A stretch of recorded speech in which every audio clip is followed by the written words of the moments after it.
कहा आपको मालूम नहीं, मैं लक्ष्मी को लेने आया हूं, पर लक्ष्मी को तो मैं अपने यहां रखना चाहता हूं नाथ, मैं इसको छोड़ नहीं सकता।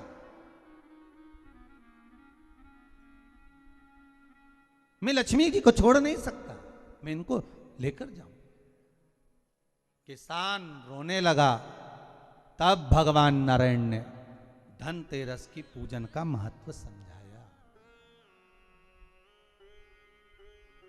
तब भगवान ने धनतेरस की पूजन का महत्व समझाया। सुनो किसान, मृत्यु लोक में रहने वाला मानव अगर धनवंतरी की पूजन करता है, धनतेरस के दिन कार्तिक महीने में पड़ने वाली सुंदर त्रयोदशी तिथि को जो धनवंतरी की पूजन करेगा, उसके घर से लक्ष्मी कभी बाहर नहीं जाएगी। नारायण जैसे बोले तो किसान तुरंत प्रसन्न हो गया। प्रभु प्रभु आप मुझे वो उपाय, आप मुझे वो पूजा का प्रयोग, आप मुझे वो महत्व उस धनवंतरी पूजन का, उस धनतेरस की पूजन का बता दीजिए, जिससे मेरा कल्याण हो जाए, जिससे मेरा उद्धार हो। भगवान विष्णु बोले, किसान सुनो, ये धनवंतरी मेरा ही एक अंश होता है। जैसे मेरे हाथ में शंख चक्र गदा पद्म सब धारण करा हुआ हूं, उसी तरह धनवंतरी का स्वरूप का यदि आप दर्शन करेंगे, आप धनवंतरी के चित्र का अगर दर्शन करेंगे, तो एक हाथ में उनके भी चक्र है, एक हाथ में उनके शंख है, एक हाथ में उनके औषधि है, एक हाथ में उनके अमृत का कलश है, और भगवान स्वयं नारायण का अंश प्रकट हो रहा है। बोल धनवंतरी भगवान की, धनवंतरी भगवान की। कहते हैं धनवंतरी भगवान का प्रागट्य जब हुआ था, तो भगवान शंकर ने धनवंतरी देव को देखकर कहा, वाह रे प्रभु वाह, क्या सुंदर स्वरूप धारण कर कर आए हो। प्रभु जब मेरे लिए विष लेकर आए थे तब एक आनंद दूसरा था, पर आज अमृत लेकर आए हो, उसका आनंद दूसरा है। बहुत अलग अलग बातें महाराज जी। शिव महापुराण की कथा कहती है, दो तरह की वाणी होती है, एक में आपने क्रोध कर दिया, आप शब्द कह दिया, ताना दे दिया, गालियां दे दी, और एक शब्द अमृत का मीठा बोल दिए, प्रेम की वाणी बोल दी, उसका एक आनंद दूसरा है, उसका एक संबोधन दूसरा है। एक विष लेकर आ रहा है, एक अमृत लेकर आ रहा है। शिव जी कहते हैं जो अमृत लेकर आ रहा है उसका आनंद ही दूसरा है, उसके चेहरे की चमक ही दूसरी है। भगवान विष्णु कहते हैं, सुनो किसान, मैं आपको धनवंतरी पूजन का विधान बताता हूं। भगवान कहते हैं, किसान सुंदर कृष्ण पक्ष की त्रयोदशी को कार्तिक के महीने में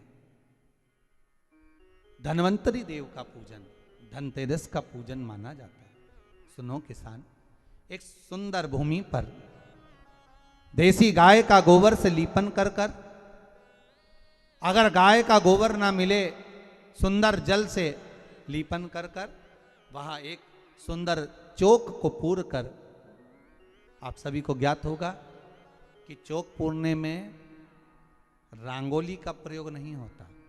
आप लोगों को मालूम होगा चौक पूरने में आटा और हल्दी का प्रयोग होता है। काय का प्रयोग होता है? आटे और हल्दी का प्रयोग। आटे हल्दी का प्रयोग क्यों होता है? क्योंकि आटा समृद्धि को बढ़ाता है, लक्ष्मी वैभव को बढ़ाने वाली हल्दी होती है। इसलिए जब चौक पूरा जाता है भूमि पर, तो चौक पूरते समय आटा हल्दी का प्रयोग करते हैं। थोड़ा सा चावल का दाना या गेहूं का दाना रख दिया जाता है, उसके ऊपर एक सुंदर चौकी, एक चौरंग, एक पाटा रख दिया जाता है। भगवान विष्णु बता रहे हैं किसान को धनतेरस के पूजन का वर्णन, और जो भगवान विष्णु ने बताया है वही पूजन का वर्णन आप लोग श्रवण कर रहे हैं। आज धनतेरस है, आज धनतेरस का प्रयोग कर पूजन करें, और शिव महापुराण के इस भाव को, विष्णु पुराण के इस भाव को, स्कंद पुराण के इस भाव को आप धारण करें, और जो विधान भगवान विष्णु बता रहे हैं उसके हिसाब से, उसके अनुसार आप लक्ष्मी का पूजन, धनतेरस का पूजन करें। चौकी लगाएं, चौरंग लगाएं, पाटा लगाएं, उस पाटे पर एक सुंदर लाल वस्त्र धारण करा दें, लाल वस्त्र बिछा दें।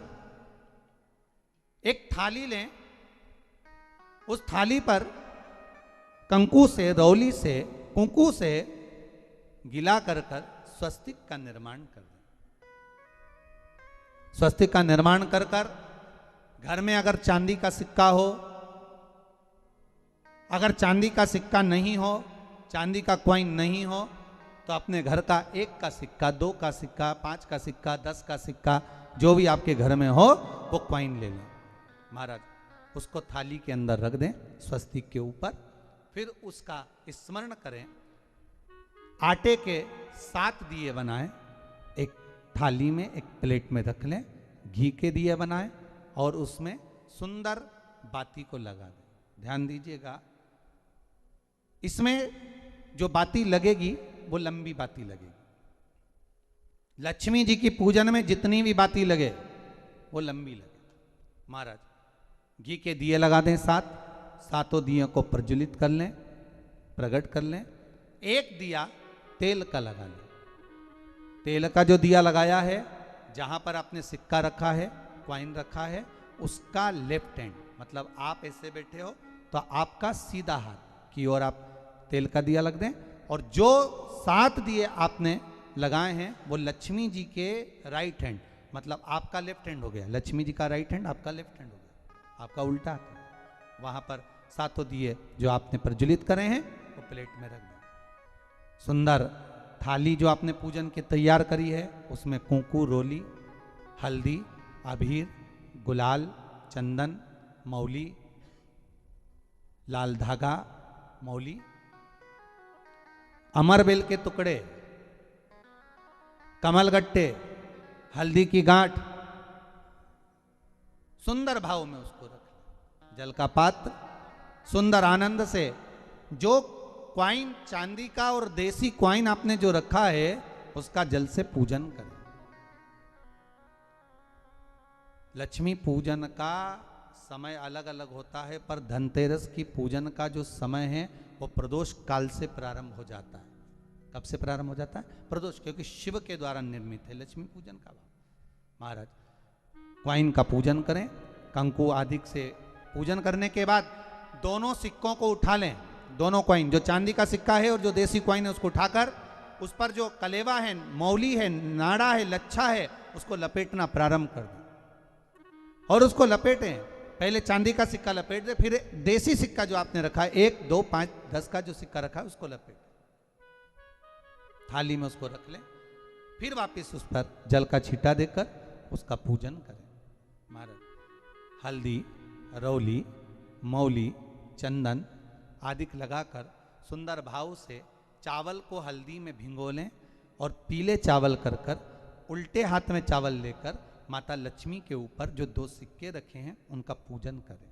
साथ में जब चावल छोड़ते जाएं तो गणेश जी का भी स्मरण करते जाएं। हे रिद्धि सिद्धि के दाता श्री गणेश जी महाराज, आप हमारे यहाँ पर सदा माता लक्ष्मी को लेकर, कुबेर भंडारी को लेकर सदा विराजमान रहें, नारायण को लेकर सदा विराजमान रहें।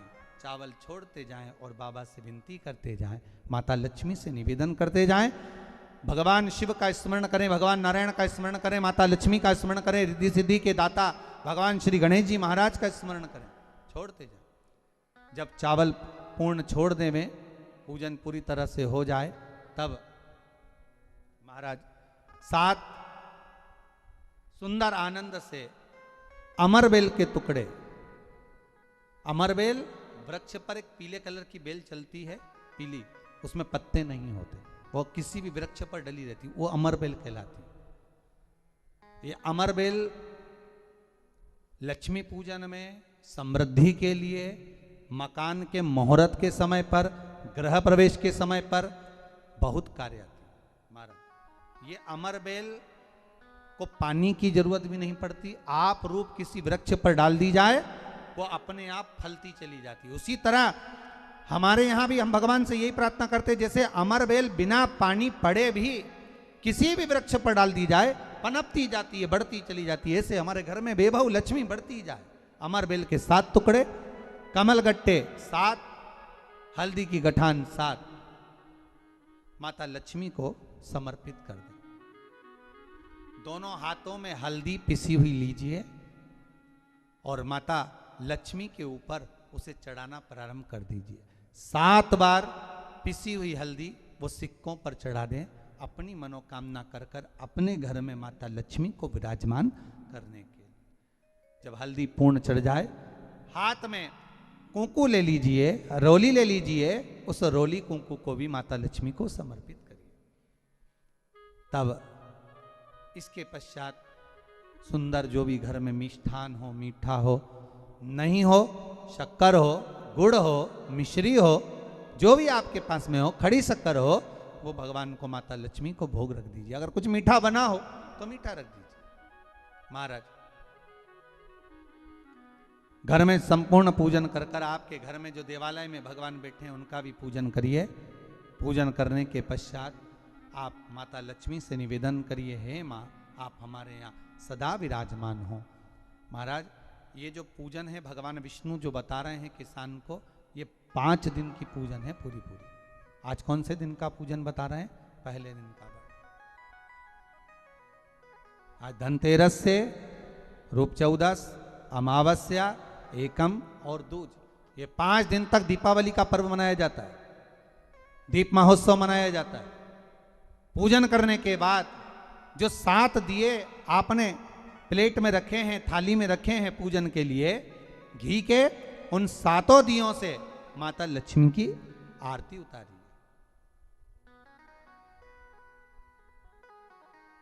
उन 7 दियों से माता लक्ष्मी का पूजन करिए। माता लक्ष्मी से विनती करिए, मां हम आपके पुत्र हैं, मां आप हमारे घर का रास्ता भूल गई हो, मां बहुत कष्ट है, बहुत दुखी है। पर भगवान शिव पर विश्वास कर कर, कुबेर भंडारी पर, कुबेरेश्वर महादेव पर विश्वास कर कर, भगवान नारायण के सुंदर प्रसंगों पर विश्वास कर कर, मां भगवान शंकर का अनुमोदन कर कर, हे मां आप हमारे घर में विराजमान हो। मां आप हमारे मार्ग को, हमारे घर को, हमारे घर के रास्ते को, हमारे घर के द्वार को आप भूल गई हो। मां हे बेबहू लक्ष्मी, हे धन लक्ष्मी, हे संतान लक्ष्मी, हे मां लक्ष्मी, हे धान्य लक्ष्मी, आप हमारे घर में विराजमान हो। 7 दीप जो प्रज्वलित करे हैं उससे माता की आरती उतारिए। फिर माता को झोली पसार कर प्रणाम कर कर भूमि पर नमन करो। जब झोली पसार कर प्रणाम करें, झोली को अपनी ओर गिरा लें और माता को नमन कर कर जो 7 दिए आपने लगाए हैं, उन 7 दिए को अलग अलग स्थान पर ले जाकर, जैसे घर के हॉल में, एक रसोई घर में, एक जहां पर आप लक्ष्मी रखते हो उस स्थान पर, एक घर के द्वार के पास में, एक तुलसी के क्यारे के पास में, ऐसे अलग अलग 7 स्थान पर उन दीप को रख दिया जाए।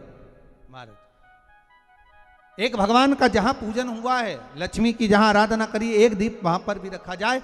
जो तेल का दिया लग रहा है उसके पास में, फिर कहेंगे तेल का दिया माता लक्ष्मी के उल्टे हाथ पर और घी का दिया माता लक्ष्मी के सीधे हाथ पर। मतलब जो सिक्के आपने रखे हैं उस सिक्के का उल्टा हाथ तेल का, मतलब आपका सीधा हाथ होगा जहां तेल का दिया रखाएगा, और जहां आपका उल्टा हाथ होगा जहां पर घी का दिया लगाएगा, वहां माता जी का सीधा हो गया, आपका उल्टा हो।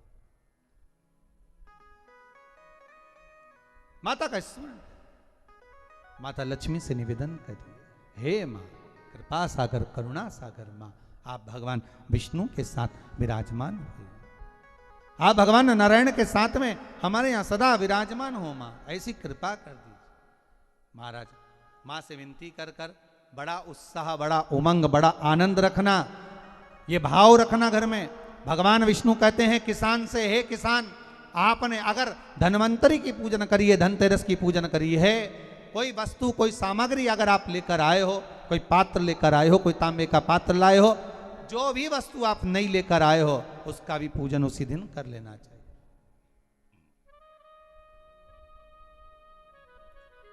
उसका भी पूजन कर लेना चाहिए। बड़ा भाव रखकर भगवान विष्णु ने किसान को बताया। बड़ा भाग। किसान सुनकर बड़ा प्रसन्न हुआ। नारायण प्रभु, क्या माँ फिर मेरे घर में रहेगी?